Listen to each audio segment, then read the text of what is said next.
Brighton Council has introduced a new anti-racist schools strategy, which on the face of it sounds wonderful. Who wouldn't be an anti-racist? The problem is that this concept of anti-racism isn't what you think it is. It's an offshoot of critical race theory, a controversial academic discipline in the US, which is now insinuating itself into UK businesses, schools and other institutions. It encourages people to see each other through the prism of race and posits that structural racism underpins all aspects of society and human interaction.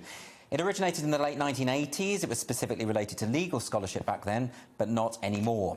Currently in the US, the impact of critical race theory in schools has led to much controversy and even many lawsuits.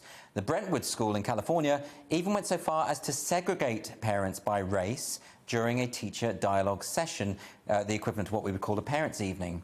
They had, in fact, two separate rooms for white parents and black parents.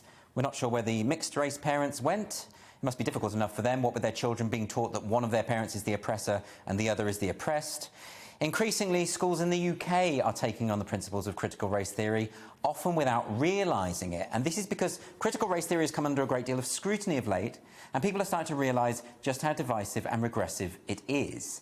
So those who want to smuggle it into schools simply avoid the term. Brighton Council's new anti-racist school strategy is a good example. You can download the document online, and not once is the phrase critical race theory actually used, but it advances all the same principles and uses much of the same jargon.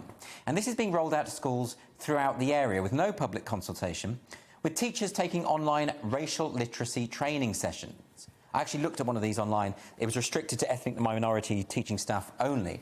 However, I've seen an email from a primary school in Brighton which has admitted that from September, training in racial literacy will be mandatory for all staff.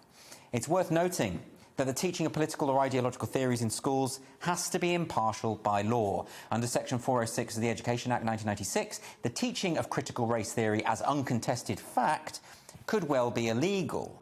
Indeed, the Equalities Minister, Kemi Badenoch, said so specifically in Parliament last October.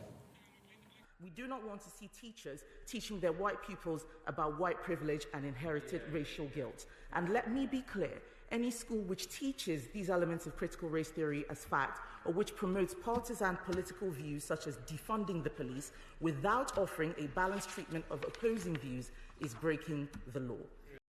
As I say, Brighton Council haven't actually used the phrase critical race theory in the policy document itself, but when asked specifically about it, Green councillor Hannah Clare stated, quote, "Critical race theory is our lens for developing our understanding of the complexities of racism."